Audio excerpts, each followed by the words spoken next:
Ready to begin the next process, and that's turning this silver window into a patinaed window. This is my workbench downstairs, and I use a plastic top. Here's the things you need. I put my patina in a Windex spray bottle, and I use a brush, one that you can get at Walmart. One of these, I've done literally over 1,000 windows with this brush, and with this bottle. I know it looks scummy, but hey, over 1,000 windows. What can you say? You need a dry towel. I use this wet towel because you'll see what I'm going to do with that one coming up. I use a piece of steel wool. I use fine and an X-Acto knife. With the X-Acto knife, I go through here and I look for anything that's sticking out, any glitches where foil has overlapped each other. I'm looking for anything along that lines of something that I don't want to sell to my potential client. So sometimes I just go in there and straighten. I might see a little bit of foil that didn't get soldered. It's really microscopic when that happens.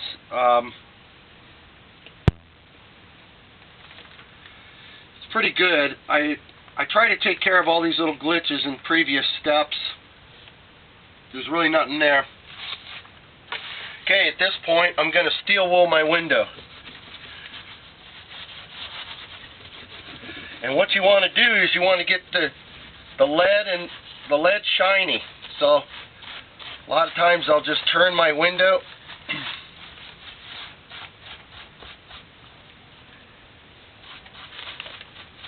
try to get through the cracks, the tracks. So I know it's a little bit slow. I'm going pretty fast. When I just previously washed it, it oxidized the window, so it's got a little oxidation on it.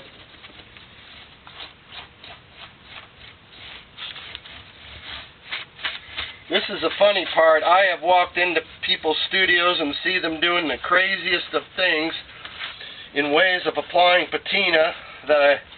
One lady was using a toothbrush, another lady was using a Q-tip, a paintbrush. I've seen all kinds of things, and it's everybody's got their own method.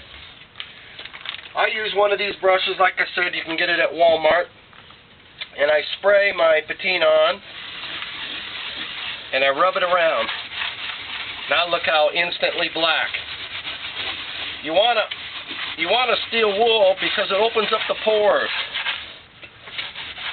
Nice and fresh, chemical oxidation. Patina is nitric acid. So when you wash the window, when you steel wool the window, you are creating a nice clean surface for a chemical reaction to take place where nitric acid meets the solder. Nice and black.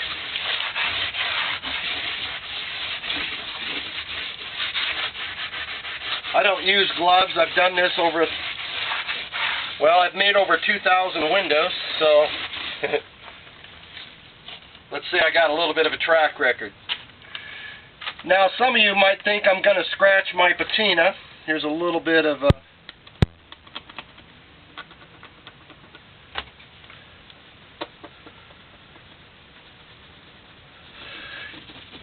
some of you think I'm going to scratch the dichroic bevels, but you can't, because the way I laminate them, the dichroic is on the inside. You can't scratch these dichroic bevels.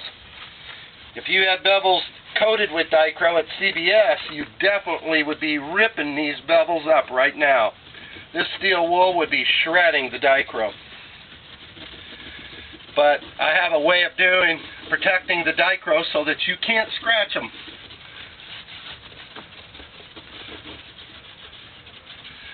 And yes, I've done iridized glass.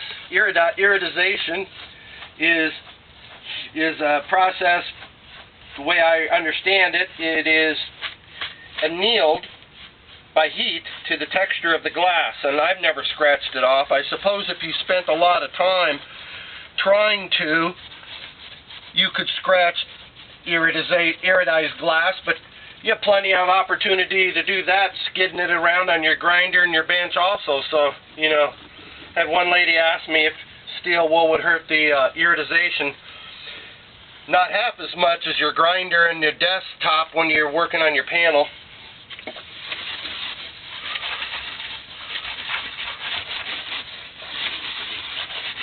By doing it like this, I don't think I waste a lot of...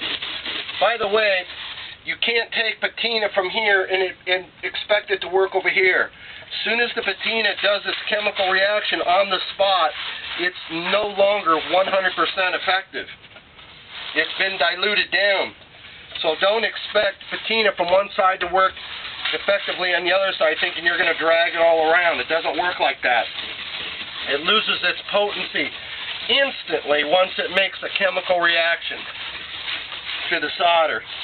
This is nitric acid. It's only waiting for one purpose in this case, and that's to meet solder. And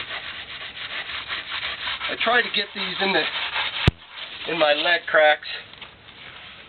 Sometimes you got to examine it and see how well you got it in the cracks. Yeah, look. And if that's the case, spray it in there a little bit, just lightly. I'm not really gushing this out, by the way. A little bit goes pretty good. And then I just go over it with the brushes, getting it in all these cracks and doing a fine job. Now, since I did it on my plastic sheet here, the only reason I use this,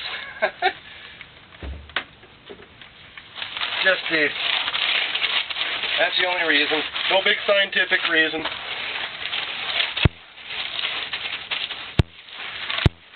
Just try to keep up with it a little bit. I've done so many projects here that try to keep it a little bit clean.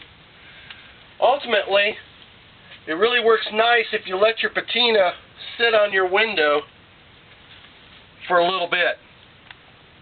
Oh, I mean just a couple minutes. So, we're going to go upstairs now. Take the towel with me.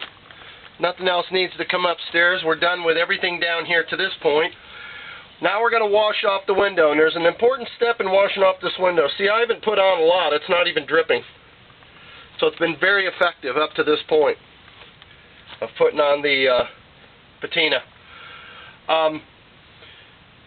We're going to take this upstairs and wash it, and the next step, and the temperature is very important. So I'm going to meet you upstairs and wash off the window. After I wash off the window, we'll bring it back downstairs and polish it. So there's still more steps left. Meet you at the next video.